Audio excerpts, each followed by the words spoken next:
Hi hello friends, welcome back to my channel. So நம்ம பார்த்திங்கன்னா TNPSC group 4 GK free classes வந்து எடுத்துக்கிட்டு இருக்கோம். ஸோ அதில் பாலிட்டியில் நம்ம கிளாஸ் 1 வீடியோ பார்ட் 1 வீடியோ வந்து கம்ப்ளீட் பண்ணிட்டோம். ஸோ இன்றைக்கி வந்து பார்ட் 2 வீடியோ தான் பார்க்க போகிறோம்.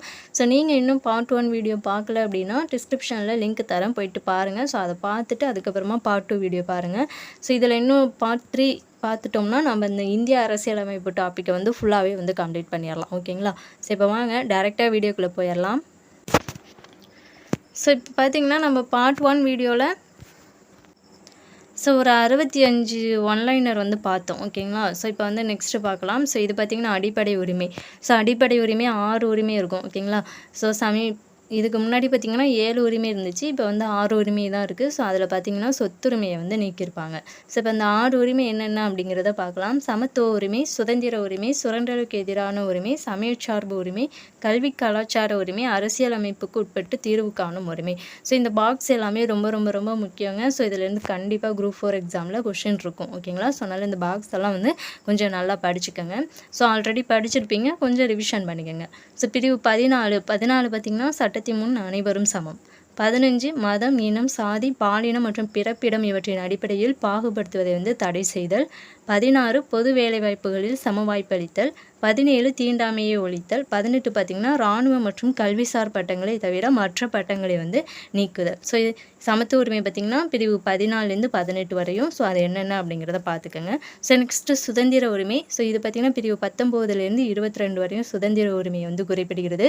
ஸோ பிரிவு 19 வந்து பேச்சுரிமை, கருத்து தெரிவிக்கும் உரிமை, அமைதியான முறையில் கூட்டம் கூடுவதற்கு உரிமை, சங்கங்கள் அமைப்புகள் தொடங்க உரிமை, இந்திய நாட்டிற்குள் விரும்பிய இடத்தில் வசிக்கும் மற்றும் தொழில் செய்யும் உரிமை. ஸோ இதெல்லாம் பார்த்திங்கன்னா பிரிவு 19.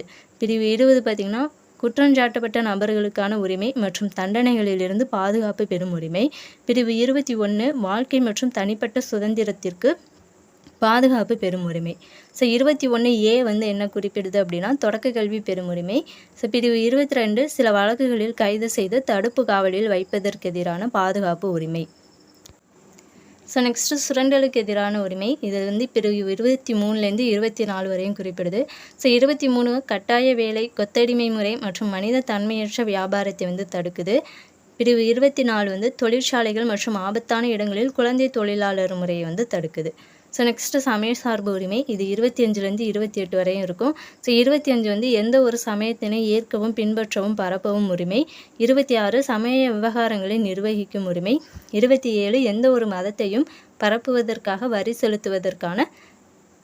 வரி செலுத்துவதற்கு எதிரான சுதந்திரம். ஸோ 28 வந்து மதம் சார்ந்த கல்வி நிறுவனங்களில் நடைபெறும் வழிபாடு மற்றும் அறிவுரை நிகழ்வுகளில் கலந்து கொள்ளாமல் இருக்க உரிமை. ஸோ நெக்ஸ்ட்டு கல்வி கலாச்சார உரிமை. இது பிரிவு 29 to 30 வரைக்கும். ஸோ 29 வந்து சிறுபான்மையினரின் எழுத்து, மொழி மற்றும் கலாச்சார பாதுகாப்பு. 30 வந்து சிறுபான்மையினரின் கல்வி நிறுவனங்களை நிர்வகிக்கும் உரிமை. ஸோ நெக்ஸ்ட்டு அரசியலமைப்புக்கு உட்பட்டு தீர்வு காணும் உரிமை. ஸோ இது பிரிவு 32 மட்டும்தான். இது தனிப்பட்டவரின் அடிப்படை உரிமைகள் பாதிக்கப்படும் போது நீதிமன்றத்தை அணுகி உரிமையை வந்து பெறுதல். ஸோ நெக்ஸ்ட்டு சொத்துரிமை வந்து நீக்கியிருப்பாங்க அப்படின்னு சொன்னோம் இல்லையா? ஸோ 1978ஆம் ஆண்டு 44வது அரசியலமைப்பு சட்ட திருத்தத்தின்படி அடிப்படை உரிமை பட்டியலிருந்து சொத்துரிமையை வந்து பிரிவு 31 கீழ் வந்து நீக்கியிருப்பாங்க. இது இந்திய அரசியலமைப்பு சட்ட பகுதி 12 பிரிவு 300A கீழ் ஒரு சட்ட உரிமையாக வந்து வைக்கப்பட்டுள்ளது. ஸோ இந்த பாக்ஸ் வந்து ரொம்ப முக்கியம், கொஞ்சம் நல்லா பார்த்துக்கோங்க. ஸோ நெக்ஸ்ட் பாருங்கள், மனுதாரர் சட்ட உதவியுடன் தனது மனு தொடர்பான பணியினை சம்பந்தப்பட்ட துறையிலிருந்து நிறைவேற்றி கொள்ள முடியும் என கூறும் நீதி பேராணை எது அப்படின்னு பார்த்திங்கன்னா கட்டளையுறுத்தும் நீதி பேராணை. ஒரு கீழ் நீதிமன்றம் தனது சட்ட எல்லையை தாண்டி செயல்படுவது தடுக்கும் நீதி பேராணை எதுனா தடையுறுத்தும் நீதி பேராணை. உயர்நீதிமன்றம் ஆவணங்களை நியாயதான பரிசீலனைக்கு தனக்கோ அல்லது உரிய அதிகாரிக்கோ அனுப்ப செய்ய கீழ் நீதிமன்றத்திற்கு இடும் ஆணை எது வந்து பார்த்திங்கன்னா ஆவணக்கேற்பு நீதி பேராணை. குடியரசுத் தலைவரால் அவசர நிலை அறிவிக்கப்படும் சட்டப்பிரிவு பார்த்திங்கன்னா 352. குடியரசுத் தலைவரால் அவசர நிலை அறிவிக்கப்படும் சட்டப்பிரிவு 352. அரசு நெறிமுறை எடுத்தும் கோட்பாடுகளை கூறும் சட்டப்பிரிவு வந்து பகுதி 4 சட்டப்பிரிவு 36லேருந்து 51. இந்திய அரசியலமைப்பின் புதுமையான சிறப்பம்சம் என டாக்டர் BR அம்பேத்கர் எதனை விவரிக்கிறார் அப்படின்னு பார்த்திங்கன்னா அரசு நெறிமுறை எடுத்தும் கோட்பாடுகள் அல்லது அரசு வழிகாட்டும் நெறிமுறைகள். ஸோ இதுதான் வந்து இந்திய அரசியலமைப்போட புதுமையான சிறப்பம்சம் அப்படின்னு அழைக்கப்படுது. அரசு நெறிமுறை எடுத்தும் கோட்பாடுகள் எந்த நாட்டிலேருந்து பெறப்பட்டதுன்னா அயர்லாந்து. தொடக்க கல்வி அடிப்படை உரிமையாக சேர்க்கப்பட்ட ஆண்டு 2002. தொடக்க கல்வி எந்த சட்டப்பிரிவின் கீழ் அடிப்படை உரிமையாக சேர்க்கப்பட்டுள்ளதுன்னா பிரிவு 45 திருத்தப்பட்டு பிரிவு 21 கீழ் வந்து சேர்க்கப்பட்டுள்ளது. ஸோ இந்த பாயிண்ட்ஸும் ரொம்ப முக்கியம், கொஞ்சம் நல்லா பார்த்துக்கோங்க.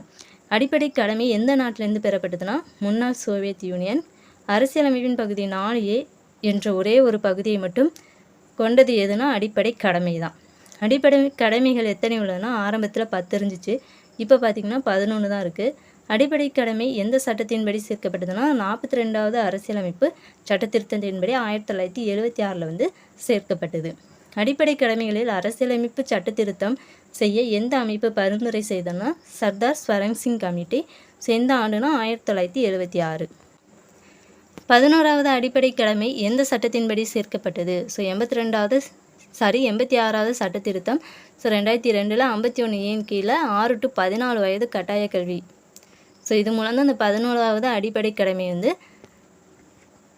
சேர்க்கப்பட்டது. இந்தியா முழுவதற்கும் இந்தியாவின் எந்த பகுதிக்கு சட்டம் இயற்றும் அதிகாரம் பெற்றுள்ளதுன்னா நாடாளுமன்றம். அடிப்படை கடமைகளில் ஒரே ஒரு பிரிவை மட்டும் கொண்ட சட்டப்பிரிவு 51A. ஸோ அடிப்படை கடமையில் ஒரே ஒரு பிரிவு மட்டும்தான் இருக்குது, அது என்னென்னா 51A. மத்திய மாநில அரசுகளுக்கிடையேயான அதிகார பகிர்வினை பற்றி கூறும் அட்டவணை வந்து 7வது அட்டவணை. மத்திய பட்டியலில் மாநில பட்டியல் பொதுப்பட்டியல் எண்ணிக்கை எத்தனை? இந்த பாயிண்ட்ஸும் ரொம்ப முக்கியங்க. ஸோ மத்திய பட்டியலில் 97 இருந்துச்சு ஆரம்பத்தில், மாநில பட்டியலில் 66 இருந்துச்சு, பொதுப்பட்டியலில் 47 இருந்துச்சு. இப்போ தற்போது பார்த்திங்கன்னா மத்திய பட்டியலில் 100ம் மாநில பட்டியலில் 61ம் பொதுப்பட்டியலில் 52ம் இருக்குது. ஸோ இது வந்து பார்த்திங்கன்னா மாநில பட்டியலேருந்து 5 துறைகளை வந்து பொதுப்பட்டியலுக்கு வந்து மாற்றிருப்பாங்க. ஸோ எந்த வருடம் அப்படின்னா 1976 42வது திருத்தத்தின்படி மாற்றிருப்பாங்க. ஸோ அந்த 5 துறைகள் என்னென்ன அப்படின்னா கல்வி, காடுகள், எடைகள் மற்றும் அளவுகள், பறவைகள் மற்றும் வனவிலங்குகள் பாதுகாப்பு மற்றும் உச்சநீதிமன்றம், உயர்நீதிமன்ற அமைப்புகளை தவிர பிற நீதிமன்றங்களின் நீதி நிர்வாகம். ஸோ இதெல்லாம் வந்து பார்த்திங்கன்னா மாநில பட்டியலிருந்து பொதுப்பட்டியலுக்கு வந்து மாற்றிருப்பாங்க. மத்திய அரசுக்கும் மாநில அரசுக்கும் இடையே பொதுப்பட்டியலில் உள்ள துறைகள் குறித்து சட்டம் இயற்றும் பொழுது முரண்பாடு ஏற்பட்டால் யார் இயற்றும் சட்டமே இறுதியானது அப்படின்னா மத்திய அரசு. ஸோ மத்திய அரசு இயற்றும் சட்டம் தான் வந்து இறுதியானதாக இருக்கும். மத்திய அரசுகளின் நிதி சார்ந்த உறவுகளை பற்றி விளக்கும் சட்டப்பிரிவு பகுதி 12 சட்டப்பிரிவு 268 to 293 வரை. மத்திய மாநில அரசின் உறவுகள் குறித்து முழுவதும் ஆராய தமிழக அரசு யார் தலைமையின் கீழ் 3 குழு ஒன்றை நியமித்ததுன்னா டாக்டர் BV ராஜமன்னார். ஸோ எந்த வருடம் 1969. அலுவலக மொழிகள் பற்றி விவரிக்கும் சட்டப்பிரிவு பகுதி 21 வந்து 343 to 351.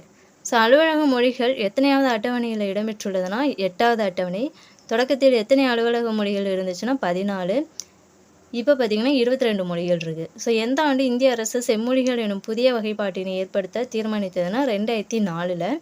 எத்தனை மொழிகள் செம்மொழி தகுதியை பெற்றுள்ளது? ஸோ 6 மொழிகள். ஸோ என்னென்ன அப்படின்னா தமிழ், சமஸ்கிருதம், தெலுங்கு, கன்னடம், ஒடியா. ஸோ தமிழ் வந்து 2004, சமஸ்கிருதம் 2005, தெலுங்கு 2008, கன்னடம் 2013, ஒடியா பார்த்திங்கன்னா 2014. தேசிய அவசர நிலை எந்த சட்டப்பிரிவின் கீழ் வரும்னு பார்த்திங்கன்னா சட்டப்பிரிவு 352. போர் அல்லது வெளிநாட்டின் ஆக்கிரமிப்பின் காரணமாக அவசர நிலை அறிவிக்கப்படும் பொழுது அது வெளிப்புற அவசர நிலையாக வந்து அழைக்கப்படுது. போர் அல்லது வெளிநாட்டின் ஆக்கிரமிப்பு அல்லது ஆயுதமேந்திய கிளர்ச்சி அல்லது உடனடி ஆபத்து அல்லது அச்சுறுத்தல் காரணமாக இந்தியாவின் பாதுகாப்பிற்கு அச்சுறுத்தல் ஏற்பட்டால் யார் தேசிய அவசர நிலையை பிறப்பிக்கலாம்? குடியரசுத் தலைவர். ஓகேங்களா, குடியரசுத் தலைவர் தான் பிறப்பிப்பார். ஆயுதமேந்திய கிளர்ச்சிக்கு காரணமாக அவசர நிலை அறிவிக்கப்படும் பொழுது அது உள்நாட்டு அவசர நிலை என அழைக்கப்படுகிறது. மாநில அவசர நிலை எந்த சட்டப்பிரிவின் கீழ் வரும்? ஸோ 356வது சட்டப்பிரிவின் கீழே தான் மாநில அவசர நிலை வந்து வரும். ஒரு மாநிலத்தின் மாநில அரசால் கட்டுப்படுத்த முடியாத சூழல் ஏற்படும் பொழுது அரசியலமைப்பின் விதிகளுக்கேற்ப யார் அறிக்கை அளிக்கும் பொழுது குடியரசுத் தலைவர் அவசர நிலை வந்து அறிவிப்பார்.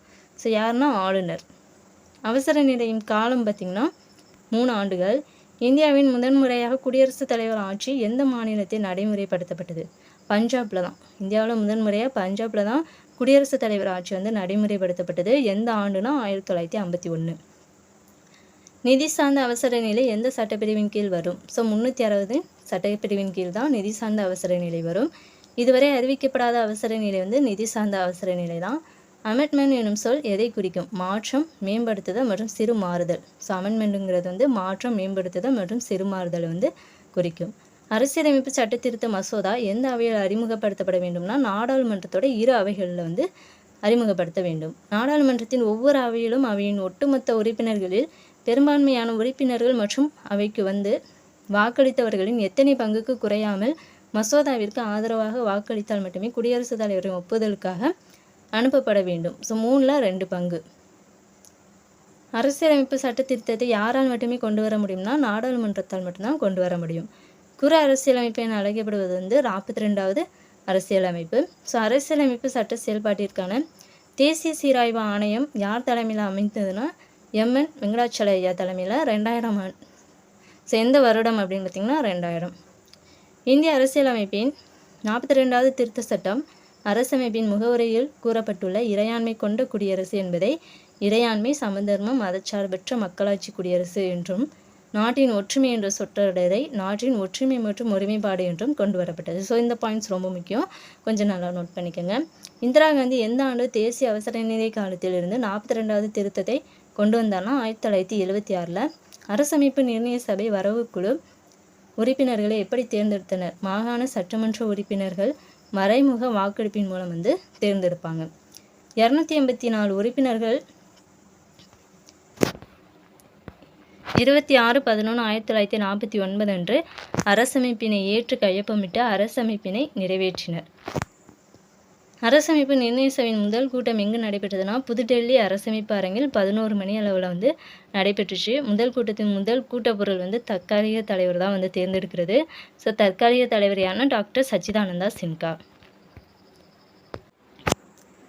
டாக்டர் சச்சிதானந்தா சின்ஹாவை தற்காலிக தலைவராக தலைமையேற்று நடத்தும்படி கேட்டுக்கொண்டவர் யாருன்னா ஜேபி கிருபாலனி. ஸோ நிரந்தர தலைவர் யார் அப்படின்னா டாக்டர் ராஜேந்திர பிரசாத். ஸோ கூட்டத்தொடர் நடந்திருக்கும் போதே சச்சிதானந்தா சின்ஹா வந்து இறந்துருவாங்க. ஸோ அதுக்கப்புறமா நிரந்தர தலைவராக வந்து டாக்டர் ராஜேந்திர பிரசாத் வந்து தேர்ந்தெடுப்பாங்க. ஓகே ஃப்ரெண்ட்ஸ், ஸோ பேரண்ட்ஸ் கொஸ்டினை வந்து பார்ட் 3ல் கம்ப்ளீட் பண்ணிடலாம். ஸோ இது வரைக்கும் பார்ட் 2 வந்து கம்ப்ளீட் பண்ணிக்குவோம். ஸோ இந்த வீடியோ பதிவு உங்களுக்கு ரொம்ப யூஸ்ஃபுல்லாக இருந்துச்சு அப்படின்னு நினச்சிங்கன்னா மறக்காமல் இந்த வீடியோக்கு ஒரு லைக் பண்ணிட்டு நம்ம சேனலையும் சப்ஸ்கிரைப் பண்ணிக்கோங்க. நெக்ஸ்ட் வீடியோவில் பார்க்கலாம். Thank you to all.